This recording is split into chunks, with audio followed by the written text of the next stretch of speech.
What is AutoCAD?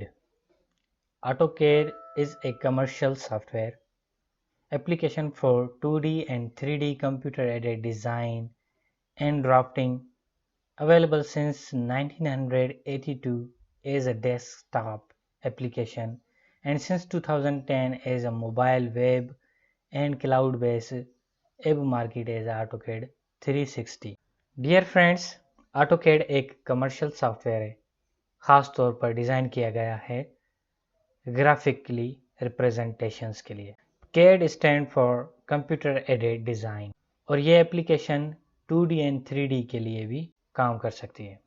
And drafting available since 2012 desktop applications 1982 से as a desktop application काम कर रही थी, बट आफ्टर 2010 ये मोबाइल के लिए, वेब के लिए और क्लाउड बेस्ड एप्लीकेशन मार्केट में आ गई। इस AutoCAD सॉफ्टवेयर को बनाने वाले और इसकी मार्केटिंग करने वाले ऑटोडेस्क कंपनी कॉरपोरेशन है। AutoCAD was first release in December 1982 जैसा कि बताया गया है, running on micro computer with internal graphic controllers. 1982 में ये माइक्रो कंप्यूटर्स पर चलाया जाता था जिसके अंदर इंटरनल ग्राफिक्स कंट्रोलर्स होते थे। फिर मेन फ्रेम कंप्यूटर में, माइक्रो कंप्यूटर्स में और ऑपरेटिंग सिस्टम्स में ये मज़ीद ग्राफिक्स टर्मिनोलॉजी में इंटर हो गया। ये तो वर्ल्ड वाइड रिसोर्स हो गई AutoCAD के मुतालिक विकीपीडिया पॉइंट ऑफ व्यू से। अब मैं आपको थोड़ा सा अपने पॉइंट ऑफ व्यू से, अपने एक्सपीरियंस बिहाफ पर डिफाइन करके बताऊंगा what is AutoCAD really is. Dear friends, जैसा कि आप जानते हैं कि AutoCAD एक ग्राफिक से रिलेटेड सॉफ्टवेयर है जिसके अंदर हम बिल्डिंग्स के मैप्स बना सकते हैं, बिल्डिंग्स के नक्शे बना सकते हैं और बिल्डिंग के आर्किटेक्चर्स को 2D और 3D पॉइंट ऑफ व्यू से भी डिजाइन कर सकते हैं। हम मैप बना सकते हैं हर चीज का, मिसाल के तौर पर गार्डन का हम मैप बना सकते हैं, किसी पार्क का।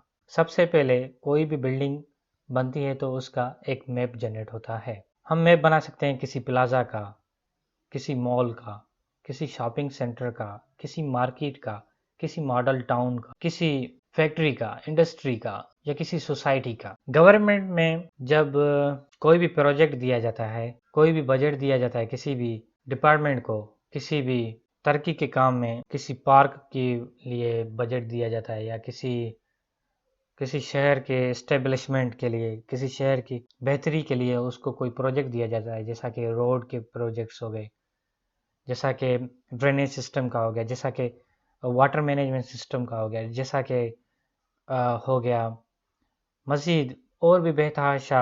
हम सिटी के रिलेटेड, सिटी को मेगा सिटी बनाने के लिए, एक छोटी सी सिटी को मेगा सिटी बनाने के लिए वहाँ पर गार्डन्स, पार्क्स, अच्छे roads, drainage system, water management system और सफाई सुथराई से रिलेटेड जो प्रोजेक्ट देती है गवर्नमेंट, तो फर्स्ट ऑफ ऑल उसका एक मैप बनता है। प्रोजेक्ट देने से पहले टीम सर्वे करती है, टीम सर्वे कर फिर प्रोजेक्ट देती है। हमारा एक मोहल्ला है और वहाँ पर रोड्स नहीं है, तो पहले टीम आएगी, सर्वे करेगी, गलियों का सर्वे करेगी मैप पॉइंट ऑफ व्यू से, फिर उसका AutoCAD में एक मैप बनेगा, नक्शा बनेगा, फिर वो नक्शा अप्रूव करवाएंगे गवर्नमेंट से, उसके ब्याह पर बजट बनेगा। अगर कोई एक आदमी अपना घर बनवाना चाह रहा है, क्योंकि पाकिस्तान में ऐसा होता है कि कुछ लोग अपना घर तो बनवाते हैं, डायरेक्ट जाकर जो मास्टर होता है, बिल्डिंग मास्टर, उसको जाकर कहते हैं भाई हमें 2 कमरे, 3 कमरे, washroom, kitchen and second floor, first floor, ground, garden वगैरह वगैरह ऐसे बना के दो।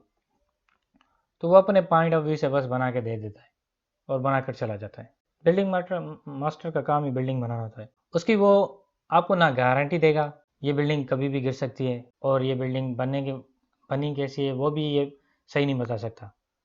वो सिर्फ मटेरियल्स को रख कर देकर चला जाता है। लेकिन AutoCAD में मेजरमेंट होती है। अगर आप कोई रूम बनाओगे उसका मुकम्मल एक स्केच बनेगा, मैप बनेगा और सिंगल एक रूम की कंप्लीट ईंट बाय ईंट और उसके साथ साथ उसका मुकम्मल जो स्ट्रक्चर होगा लैंड पर, पूरा मैप बनेगा, वो 100% ऑथेंटिक होगा। उसके बाद अगर इंजीनियर रिपोर्ट जनरेट करना चाहे 2 साल की गारंटी दे सकता है 10 साल की, 20 साल की, वो मटेरियल पॉइंट ऑफ व्यू से और स्ट्रक्चर बेस्ड पर, स्ट्रक्चर को किस तरह से डिज़ाइन किया गया था और उस स्ट्रक्चर पॉइंट ऑफ व्यू से कंप्लीट हमें रिपोर्ट जनरेट करके देगा और कहेगा कि ये अब बिल्डिंग 10 साल के लिए चल सकती है, 20 साल के बाद फिर एक्सपायर हो जाएगी, मटेरियल्स और मैप को मद्देनज़र रखते हुए। तो आप समझ सकते हो कि ऑटोकैड कितना बड़ा सॉफ्टवेयर है और क्लासिकल सॉफ्टवेयर है। ठीक है, तो इसके साथ अब आप मुझे इजाज़त दीजिए। नेक्स्ट क्लास के अंदर मैं आपको सॉफ्टवेयर इंस्टॉलेशन के मतलब बताऊंगा और उसके बाद मैं आपको one by one, step by step explain करता जाऊंगा, हर एक पार्ट को फिर प्रोजेक्ट बनाएंगे। अल्लाह हाफ़िज़।